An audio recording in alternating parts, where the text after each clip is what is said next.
अस्सलामुअलैकुम। मैं lifestyle with Sadia में आप सबको खुश आमदीद कहती हूँ और उम्मीद करती हूँ आप सब भी बिल्कुल खैर खैरियत से होंगे इंशाल्लाह। आज जी जब मैं सुबह सुबह उठी तो इतना कुछ खुश हुई ना, क्या बताऊँ कि मैंने ये पौधा लिया था, मैंने आपसे शेयर किया था और माशाल्लाह माशाल्लाह ना इस पे एक फूल निकला है। ये मोतिये का पौधा है और मुझे इसे देख के इतनी ज़्यादा खुशी हुई ना कि मैंने कहा ये खुशी मैं अपनी यूट्यूब फैमिली के साथ भी शेयर करूँ। और साथ ही साथ माँ तो भूलने वाली चीज़ नहीं है, लेकिन मुझे सुबह ही सुबह अपनी अम्मी बहुत याद आई ना। मेरी बड़ी सिस्टर के घर ना क्यारी नुमा बहुत ज़्यादा जगह थी, तो वहाँ उनके घर बहुत बड़ा मोतिये का पौधा था। मेरी अम्मी जब भी जाती थी ना तो जो फूल नीचे गिर जाते थे ना वो उठा के अम्मी ना कानों में भी डालती थी और कुछ ना अपने दुपट्टे में रख के ना, उस टाइम मलमल के वाइट दुपट्टे लेडीज़ बहुत करती थी शौक से, तो मेरी अम्मी वो खुशबू लेती रहती थी। मुझे इतना अम्मी की कोई याद आई ना, मैंने कहा अल्लाह कहाँ मैं पहुँच गई। बस बहुत सुबह सुबह दिल खुश भी था लेकिन एकदम से मैं परेशान भी होगी ना। मेरी अम्मी भी मेरी तरह पौधों की बहुत ज़्यादा शौकीन थी, लेकिन मेरी एक आदत है कि मैं लगा फूल कभी भी नहीं तोड़ती ना। मोतिये का ये होता है कि ये कुछ टाइम के बाद फूल खुद ही गिर जाते हैं ना। बाकी कुछ प्लांट्स ऐसे होते हैं जिन पे पौधे पे फूल लगे तो वो खुद ब खुद वहीं खुश्क होके गिरता है, लेकिन मोतिये का फूल खुद ब खुद गिर जाता है ना। अल्लाह ताला मेरी अम्मी को, मेरे अब्बू को जन्नतुल फिरदौस में आला मुकाम अता करे और उनकी कब्रों को रोशन ठंडा करे और उन्हें जन्नत के बागों में से एक बाग अता करे। आमीन या रब्बुल आलमीन। माँ बाप भूलने वाली चीज़ नहीं है ना, उन्हें भूला जा सकता है, लेकिन आज सुबह सुबह मुझे अपने अम्मी अब्बू बहुत ही ज़्यादा याद आए। बस कोई बात ऐसी हो जाती है ना जिस टाइम पे आपकी बचपन की यादें ताज़ा हो जाती हैं। ये जी नाश्ता बनाया, मौसम चेंज है तो अब ज़्यादातर पराठे ही चल रहे हैं। इसके बाद जी मैं आ गई अपने दिन के खाने के लिए, क्योंकि इन दिनों बेटी घर है तो वो माशाल्लाह सफाई में बहुत ज़्यादा हेल्प करती है। अल्लाह ताला मेरी बेटी की और सबकी बच्चियों के नसीब अच्छे करे। और जब बंदा माँ बन जाता है ना तो फिर मुझे लगता है किचन ही किचन होता है ना, तो फिर मुझे अपनी अम्मी याद आ गई है कि अम्मी ना हम सारे घर का छोटा मोटा काम जो होता था कर देते थे ना, लेकिन किचन का काम अम्मी ही करती थी, क्योंकि हमें ना अम्मी के हाथ के अलावा किसी का खाना पसंद नहीं था। अब मेरे बच्चे कहते हैं मम्मा कोई भी बनाए अच्छे से अच्छा बनाए, हमें आपके हाथ का खाना अच्छा लगता है ना।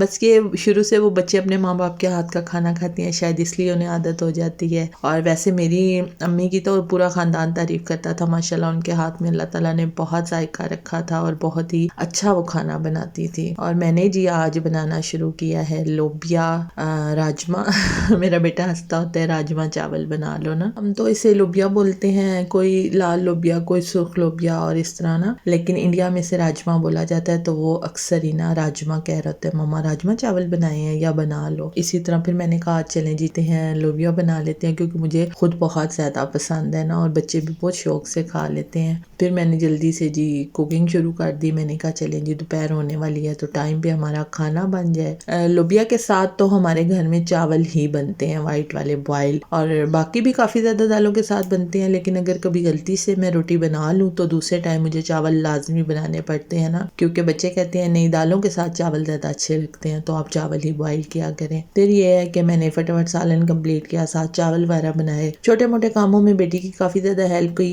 बर्तन मैं धोती हूँ वो मैंने धो के रखे, लेकिन अब उनके मैं क्या शॉर्ट्स बनाती, बस मैंने कहा आपसे मैं ऐसे ही शेयर कर दूंगी। साथ साथ ही मैंने सलाद की कटिंग कर ली थी, क्योंकि दाल चावल हो या सिर्फ दाल भी हो, सलाद ना हो तो मज़ा नहीं आता, और साथ अचार ना हो तो। और अल्हम्दुलिल्लाह जी खाना रेडी हो गया, हम खाना खाने लगे हैं। आप भी आए और मेरे साथ खाना खाएं और इंजॉय करें कि ये राजमा चावल कैसे बने हैं। उम्मीद करती हूँ आप सबको भी अच्छे लगेंगे सिर्फ देख कर, क्योंकि कितनी ही खूबसूरत इनकी लुक आई है माशाल्लाह। उसके बाद जी मैंने किया थोड़ा सा रेस्ट, और फिर बेटी ने ना आज कितने दिनों से मुझे बोला हुआ था कि मामा मुझे आप ना DIY जो आपने फेस वॉश बनाया था वो दोबारा बना के देना, क्योंकि माशाल्लाह उससे भी और मेरे बहुत से जानने वाले हैं जिन्हें ये बहुत पसंद है, और वो अक्सर ना मुझे कहते हैं आप ही बना के दे। मैं कहती हूँ यार मैंने को आप सबको क्वांटिटी बता दी, अब आप खुद बना लो। कहते हैं नहीं आप बना के दें अपने हाथों से। तो फिर मैंने ये अपनी बेटी के लिए रेडी किया है। अगर आपको भी ये चाहिए हो तो ये बहुत ही बेहतरीन है, इसके बहुत बेहतरीन रिजल्ट है। ये आपकी स्किन को नीट एंड क्लीन करेगा और एक्ने को तो ऐसे भगाएगा ना कि आप यकीन करें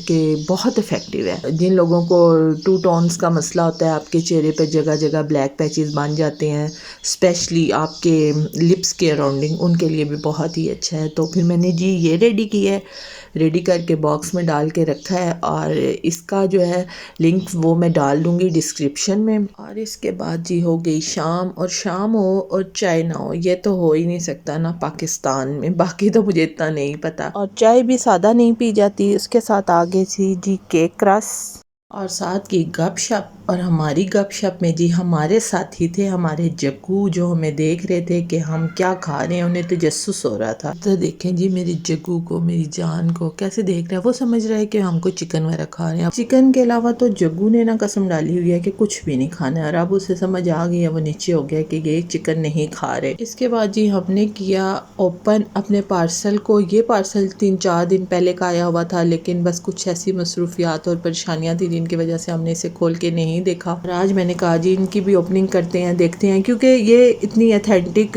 वेबसाइट है कि इसमें डर तो था ही नहीं कि कुछ गलत हो जाएगा। ऑनलाइन मंगवाए हैं, इसकी आजकल जी बहुत ज़्यादा धूम है, तो हमने भी कर लिए इसको ऑर्डर। ग्लूटाथायोन के ये सीरम्स हैं, इंशाल्लाह मैं इन्हें यूज़ करूँगी और फिर आपको इनका रिव्यू भी दूँगी कि ये कैसे है और आप भी इन्हें अपने लिए यूज़ कर सकते हैं या नहीं। मैंने भी ये फर्स्ट टाइम ही ऑर्डर किया और इंशाल्लाह 1 वीक के यूज़ के बाद मैं आपको इसका रियल जो भी रिव्यू होगा वो दूंगी लाजमी, ताकि आपके लिए भी हेल्पफुल हो। इनकी चल रही थी सेल, तो फिर हमने 3 इकट्ठे ही ऑर्डर कर दिए। अस्सलाम वालेकुम, सुबह बखैर, गुड मॉर्निंग। ये है मेरा आज का व्लॉग और आज भी मैं आपसे आगाज़ कर रही हूँ अपने व्लॉग का किचन से, क्योंकि मेरी ज़िंदगी ना किचन में वक्फ हो जानी है। मैंने यहीं पे कहीं फोत हो जाना है किचन में, किचन के काम करते करते। जी सुबह हो गए लेट थोड़े से, तो मैंने कहा क्या बनाएं, तो कोई घर में ना सबकी अपनी अपनी होती है। 4 लोग हैं माशाल्लाह, अल्लाह ताला इन्हें ज़िंदगी दे, लेकिन सबका अपना अपना टेस्ट है। तो आज फरमाइश थी जी बेटे की स्पेशल के पराठा बना दे, तो उसे मैंने बना के दिया पराठा, और अपने लिए मैंने मंगवा ली जी ब्रेड और बटर, और मैंने कहा बना लेते हैं चाय, ताकि जल्दी जल्दी से हमारा नाश्ता हो जाए। और फिर उसके बाद मैंने आखिरकार फोत भी तो होना है ना यार किचन में, तो फिर मैंने अपने दूसरे काम किचन के करने हैं, क्योंकि 3-4 दिन से मैं आगे शेयर कर चुकी हूँ, मैं थोड़ी बिजी थी और मैंने किचन को बिल्कुल टाइम नहीं दिया। थोड़ी सी इसकी क्लीनिंग करनी है और उसके बाद फिर मैंने अपने दिन का जो खाना वगैरह बनाना है, कुकिंग करनी है, वो मैं करूँगी इंशाल्लाह। तो बस इसी तरह ही दिन का आगाज़ हुआ और नाश्ता करेंगे इंशाल्लाह मिल के अपनी फैमिली के साथ। आप भी अपनी फैमिली के साथ इंजॉय करें अपनी लाइफ को। किचन को क्लीन करने के बाद जी मैं दोबारा से आई किचन में।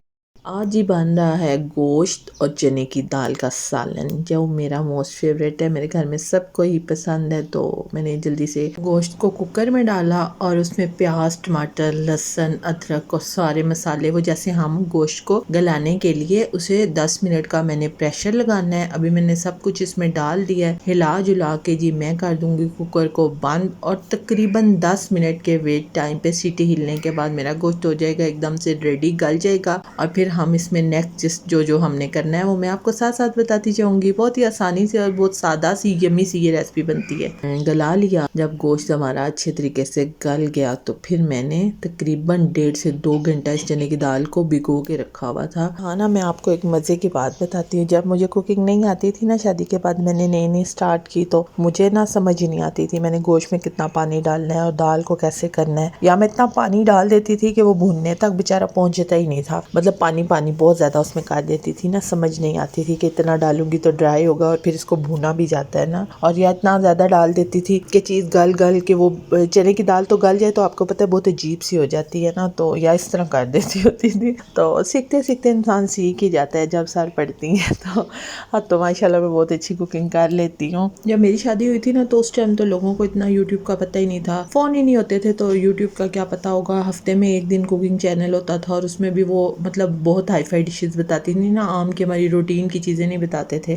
कि आजकल तो माशाल्लाह बच्चियाँ यूट्यूब से बहुत कुछ सीख रही हैं, कुकिंग सीख रही हैं, और बहुत से ऐसे हुनर हैं जो वाईटी से वो सीख लेती हैं, कर लेती हैं। बहरहाल आज मैं अगर बहुत अच्छी कुकिंग कर लेती हूँ तो इसका बहुत सारा जो क्रेडिट है ना, वो मेरे हस्बैंड को जाता है कि उन्होंने मुझे बहुत सपोर्ट किया। मैंने उन्हें जैसा भी बना के खिलाया उन्होंने यही कहा बहुत मज़े का, और अब मैं बहुत मज़े का बनाऊँ तो वो तारीफ़ कम करते हैं, पता नहीं क्यों। तो यहाँ पे जी हमारी बुनाई कंप्लीट हो गई थी और मैंने पानी पानी डाल के प्रेशर लगा दिया था 5 मिनट का, और उसके बाद जब मैंने खोला है तो दाल भी गल चुकी थी। आप देख सकते हैं ये बिल्कुल मिक्स नहीं हुई, टूटी नहीं है, बहुत ज़्यादा गली नहीं है, लेकिन ये कच्ची भी नहीं है, परफेक्ट अंदर तक गली हुई है। इसका मैंने बना लिया सालन। सालन हो गया मेरा रेडी। उम्मीद करती हूँ आज का व्लॉग, आज की शेयरिंग आपको पसंद आई होगी। प्लीज़ मेरे चैनल को सब्सक्राइब करें, मेरी वीडियोस को लाइक और शेयर करें, मुझे सपोर्ट करें ताकि मैं आगे बढ़ सकूं। प्लीज़ मेरे व्लॉग्स को फुल वॉच किया करें, स्किप मत किया करें, ताकि मेरा वॉच टाइम जल्दी से पूरा हो और मैं आपके लिए नई नई वीडियोस लाऊं। अपना ख्याल रखें, मुझे दुआ में याद रखें। अल्लाह हाफिज़।